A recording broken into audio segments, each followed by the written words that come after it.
As you're all aware, it's International Women's Day today, and myself and the other graduates have come together to talk about the inspirational women within sustainability, and hope you'll enjoy, and we'll save questions till the end. Would you like to go to the next slide, Finn? So we're just going to start off with Dylan, who's going to be speaking about his inspirational women, and we've got a nice range of people we're going to be speaking about. And then at the end, we'll have a quiz and questions, which will be done.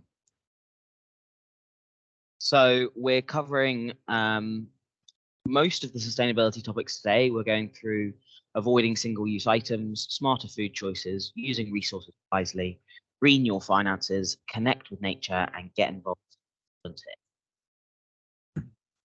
Yeah, so what we want to know from you guys, so you can put it in the chat below, is do you know any women in the sustainability space? So it could be anyone that you think. Just pop it in the chat and then the lads can have a little read of it. So the woman I've researched, I've been trying to pronounce her name right all week, so I'm going with Aissatou Ceesay.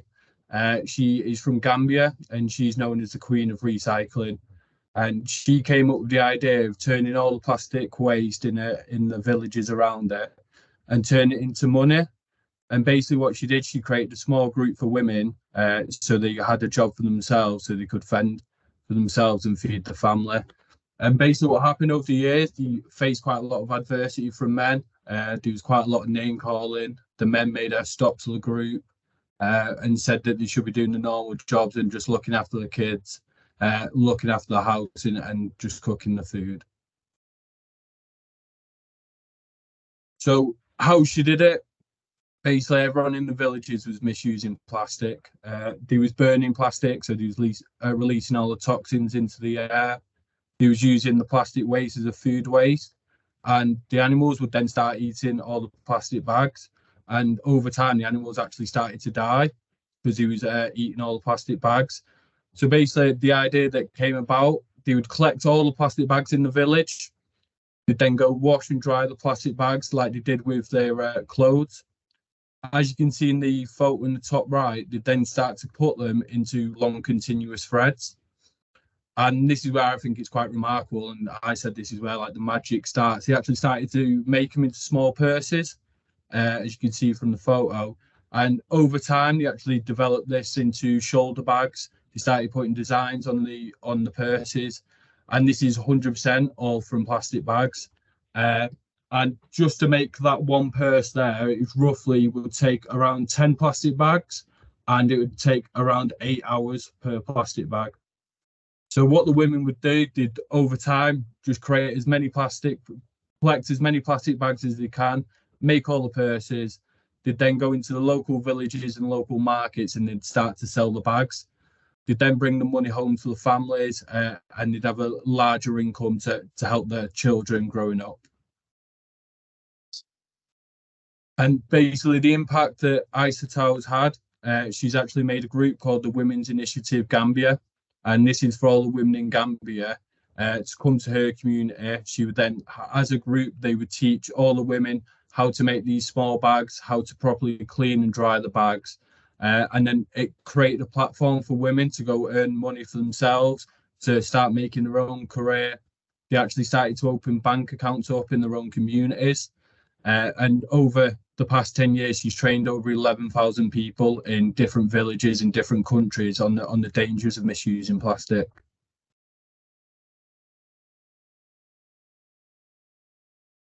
Hello, so I'm Grady. I'm going to be talking to you about Ellen MacArthur. So Ellen, in 2005, was the first solo sailor to sail around the world. And if this wasn't inspiring enough, 5 years later in 2010, she went on to set up a foundation to accelerate the transition to the circular economy. So how did this come about? So on her travels around the world, she gathered a new insight into the way the world looked as a place of interlocking cycles and finite resources, where the decisions of today affect what's left for the people of tomorrow and the future generations. So her boat was her world, and she only survived on the limited food, fuel and other supplies she brought with her. So she realised that our global economy is no different. It relies completely on finite resources that we extract, use, and then dispose of. So I'll talk more about the circular economy, but just a quick question, if people could put answers in chat. Gas is an example of a finite resource, and if we continue to use it at current rates, how long before it runs out? Does anyone know?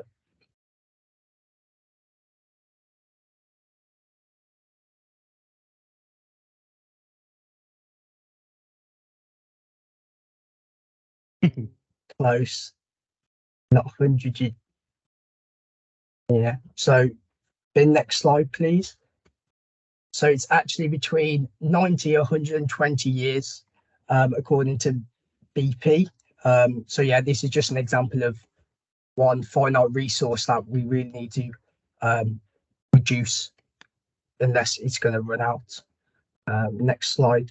Perfect. So Ellen MacArthur. So the linear and circular economy. What is the circular economy? So traditionally in today's society, we have a linear economy.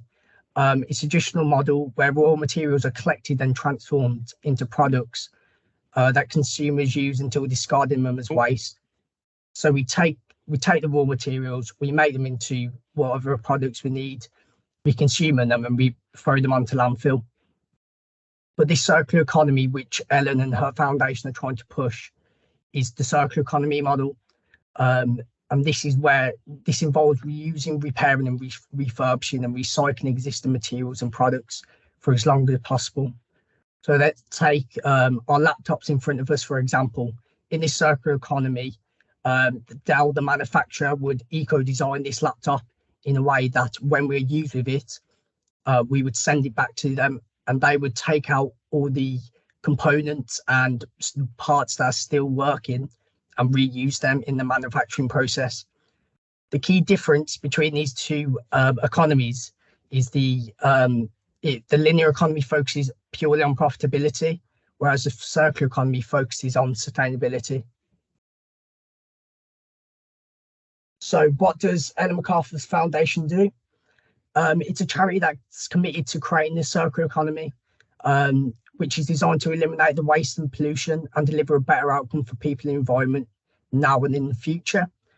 So to achieve this circular economy, we need to engage all parts of the system. And this is why Ellen and her foundation work with businesses, international institutes, governments, universities, and many others. A lot of them that we've heard of, such as Walmart, Mars, and PepsiCo. And she also works with big government bodies such as the EU to create this. So what they do, they create resources, publication and tools to help set up the effective policies, find new ways to do business and design products better. They also create evidence-based research on the benefits of this circular economy and how it can contribute to solving global challenges like climate change and biodiversity loss. They explore the opportunities across the stakeholders and sectors and highlight examples of how this circular economy principles can be put into practice today. So well done, Ellen, and she's doing a great job traveling the world, and she's very inspirational. Yeah, so my name's Jack. I've gone down a slightly different route, and I'm doing Lauren Barnes, who is a professional footballer for OL Reign, who are in the National Women's Soccer League in America. She's been using her platform to really push out sustainability in the last few years since COVID-19, which is becoming really recognised within the world of football now. She chose to become vegan in 2015, which was an easy decision for her. After lots of research, she found that it gave her lots of health benefits as well as the health of the planet. And she's continually researching into this for ways just to become better.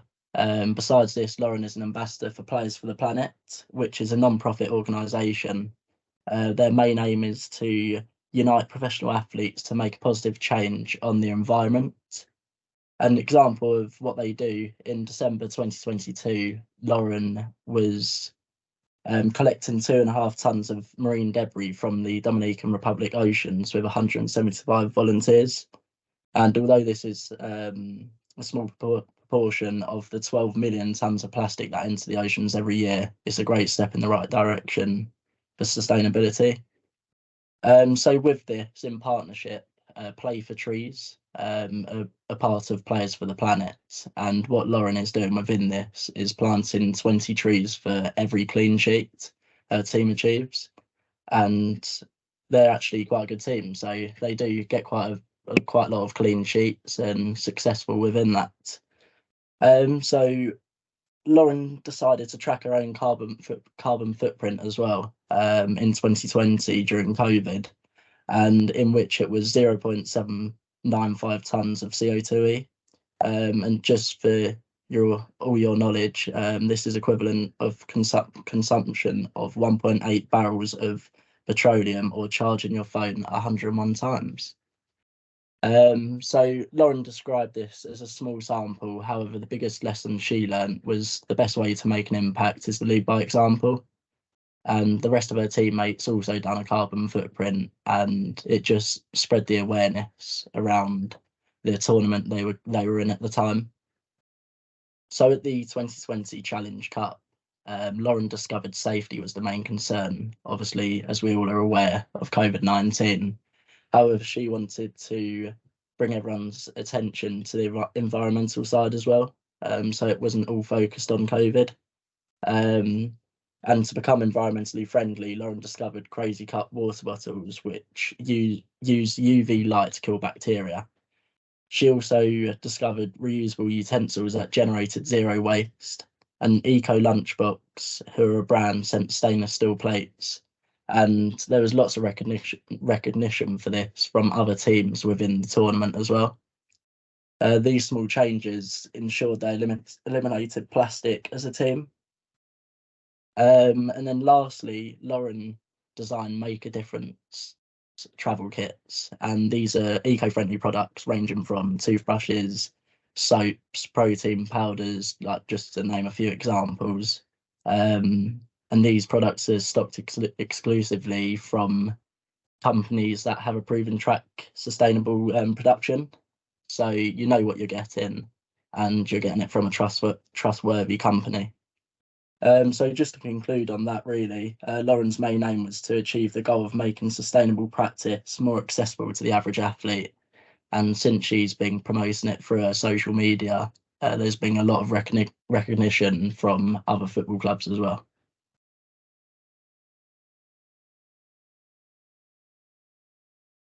So I'm going to talk to you about Dr. Sylvia Earle, who is an oceanographer, explorer, author, and lecturer with a lifetime experience of protecting what she likes to call the blue heart of the planet, which is obviously our oceans. So she pioneered marine research through exploration, conservation, and developing new technology. Her aim is to restore health and productivity of the ocean. She's logged over 7,500 hours underwater, which is a hell of a lot. And in 2009, she won a TED Prize for her initial kind of TED Talk and plan to set about this charity called Mission Blue, that's aim is to create hope spots across the oceans to protect the ocean. So it was founded in 2008. It's got a 3-step approach to it all. So they've got the hope spots, which are specific areas of ocean across the globe that are either have a special abundance or diversity of species, a particular population of rare, threatened, or endemic species, a site with a potential to reverse damage from negative human impacts, presence of natural processes such as migration corridors or spawning grounds, areas with significant historical, cultural, or spiritual values, or areas that are particularly important economically to local communities. So, for example, areas where they're reliant on oceans for food or for travel from small community to small community. The charity is working in partnership with the International Union for Conservation of Nature, who have an aim that by 2030, 30% of the world's oceans will be protected. So a lot of what they do alongside these hope spots is outreach and education. Dr. Earle herself is invited to attend over 500 speaking events annually and manages to attend at least 250 of those, which when you think about it is a hell of a lot. You know, that's almost 2/3 of her year spent just going to events and raising awareness to her work protecting the oceans. The final step to this is the expeditions that they do. So the aim of the expeditions is to both create community and global support for marine conservation, both with locals who may not understand the impact that they're having on their environment, and getting global support behind them from major stakeholders or just people who want to be involved in protecting the ocean. As part of their outreach mission, they did a documentary with Netflix all about why the charity is important, what their aims are, how they go about that, and it's very interesting. You should go and give it a watch. The newest hope spot that they've developed is in East Antarctica, just down here. So it was originally quite a stable landscape, and it wasn't until quite recently that they suddenly realized the quite sudden decline in the ocean area that was caused by Earth climate change, and how much of a damaging impact this was making to penguins, seals, krill, and toothfish that were all so reliant on both the ocean but also the ice in this area that is quite rapidly declining. Then when we go a bit closer to home, the nearest one to us is on the Argyll coasts and islands. So this area, they're trying to protect the deep glacial carved seabed troughs that were being churned and destroyed by commercial dredging for scallops. So if you look at this photo down in the bottom right hand corner, you can see that's the seabed that's been destroyed by dredging, and the impact that that's had on quite crucial marine life. They also found during their expeditions the flapper skate, which is this cool little fish here, that is a critically endangered species. And so a lot of the work they're doing up there is to try and restore the seabeds and protect these flapper skates.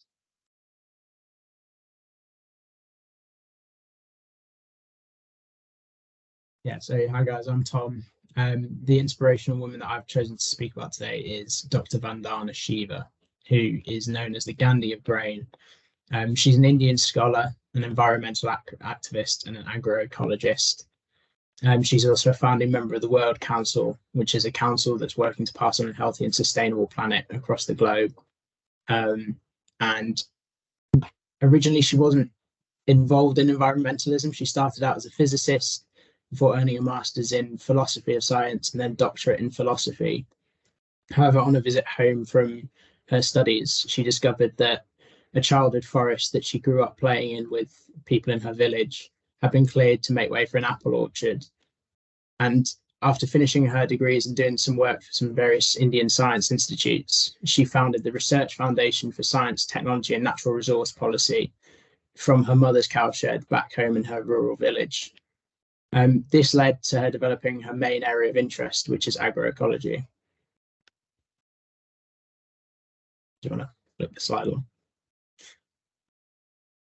So this is the application of ecological principles to agricultural systems and practices. And this is based on the principle that climate change is being exacerbated by industrial food systems. Vandana Shiva originally started out criticizing the Asian Green Revolution that began in the 60s, which helped bring industrial farming over to Asia, and it aimed to increase food production through higher yield seed stocks and increasing the use of fertilizers and pesticides to achieve the growth needed to match the demand. She claimed that this not only led to pollution, but it also depleted indigenous seed diversity and local knowledge, while also increasing dependence on chemicals.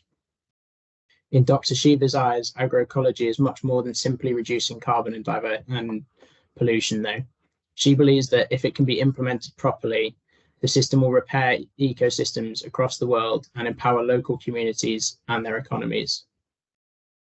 Her main thoughts on agroecology formed off the back of all of this, and she now advocates for a decentralized approach to farming and global agriculture, and see that the biological wealth of poorer countries is no longer unfairly stolen by large multinational corporations. She argues that indigenous seeds and agricultural practices should be used across the world, where local plants that are used will be hardier than high yield crops, meaning they are more likely to adapt to changes in local climate, and they're more nutritious than the high yield crops that are used by multinational corporations. These crops will be more diverse and will prep the ecosystem for changing conditions if it becomes inhospitable to certain crops. This applies both locally, so for Vandana Shiva in India, they have a massive monsoon season every year, and they also experience really high temperatures in the summer. This will allow certain crops to grow in different temperatures across different seasons. And also globally, as climate change increases the temperature, it will mean that these crops are more likely to continue to grow with these temperature changes. She also says that these local practices have historically been really successful, and Western farming methods that we use over here to this day were based off Indian methods taken during colonialism. These methods not only nullify the need for industrial farming and almost completely negate the need for fertilizers, but they also empower locals and keep them in touch with their roots while providing local communities with skills and employment, which Vandana Shiva hopes will contribute to a healthier world and a healthier climate across the planet. So yeah, I've got a cheeky little plug, Finn, if you skip the side one. So I saw this on the Pulse the other day. We'll post a link in chat, but Vandana Shiva is actually giving a seminar tonight at 5 p.m. Tickets I think are free, or they range between £3 and £7. So yeah, if you fancy going along to it and seeing what she has to say about it, then the link should be in chat. But yeah, that brings our little presentation to the end, so you can stop hearing us talk for the moment. We do have a little quiz for those of you that want to get involved. If you just want to post your answers in chat, if you're interested, we'll be posting them in a little while. And yeah, we think we can take questions if you'd like. We may not be able to answer everything, but yeah, happy to take questions if anyone has any. How do you want us to do the quiz, boys? Do you want to ask us the question and us put our answers in, and then you tell us who got it right, or? I think we'd originally planned for there to be, as in people can just post answers in the chat. We'll post them later, and while people are asking questions, so that it's not doesn't take up too much time if people do have questions. Okay.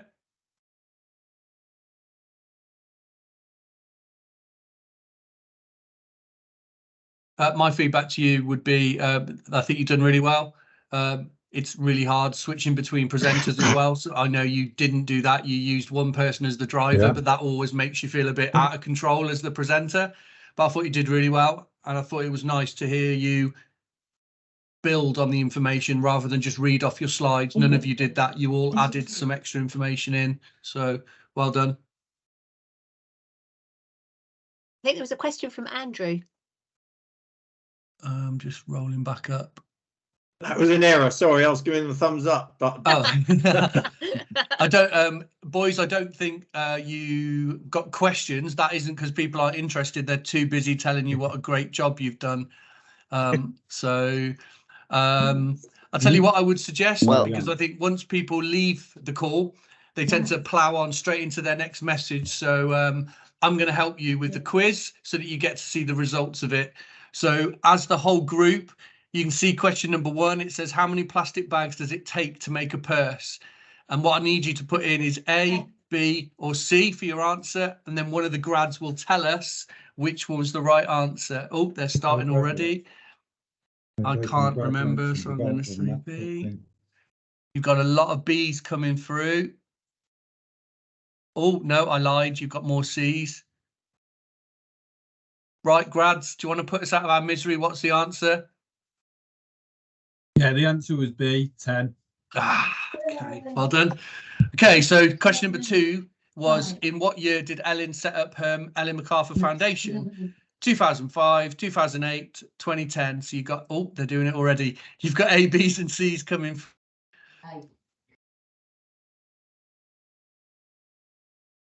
A lot of C's coming through. There are lots of C's.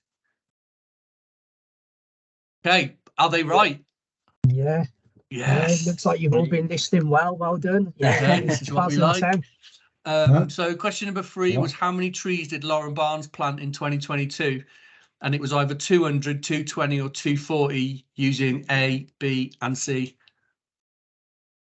Correct. Lots of B. Oh no, a few C's. There are primarily B's at the moment. Oh no, could be wrong. Right, boys, tell us. It's B, 220. Okay. Amazing. 2 to go. So what percentage of the ocean does the IUCN aim to have protected by 2030? Was it 30%, 60% or 35%? Another mixture. You've got A's and B's. We haven't had a C yet for that one, so that might mean it isn't. Oh, well, not one C. Right, boys, put us out of our misery. Is it A, B or C? It was A, 30%. Okay. Amazing. And then last one, where did, correct me if I do say this wrong, Vandana Shiva found RFTSN? And I know this one because I definitely remember, so I'm having that right now. So we've got more, we've got a lot of B's coming through. And it was the last one we did as well, so it's probably fresher in our mind. So Tom, I think it was you, wasn't it, who went last? Yeah, so to put us out of our misery. It is B. It's a cowshed. Cool. Excellent. Cool. And sorry to hijack you from that, you boys. I just thought it'd be really good. You've done some good work there. It'd be a shame not to see that people have learnt what you did, and it wraps it all up nicely. Okay. Yep. Perfect. So we've just got for some. coming. There's just some useful resources there if anyone wants them at the end. Brilliant. What would be really good is if perhaps one of the boys, you could cut and paste them into the chat, because then people can click onto them directly. That would be really helpful. And then everyone else knows what I'm going to say. We'll trim this up. We'll log it back in here, and it will go live on YouTube probably later today or tomorrow. Personally, I think really well done. Round of applause, boys. That was very good. Yeah. Oh, you're getting lots of love. They're not going to. They're going to have 2 big heads to go on and do the rest of their days. Okay, right, cool. So, guys, if you're done, feel free to leave, and you can keep. Obviously, for the boys who've been presented, it might be worth go back, have a look at, see what it says, because there's some really nice feedback in there. So, take the time to read it and see what people have said about you. Yeah, Thank you, everyone. Cool. Well done, everybody. Cheers, Thanks a lot.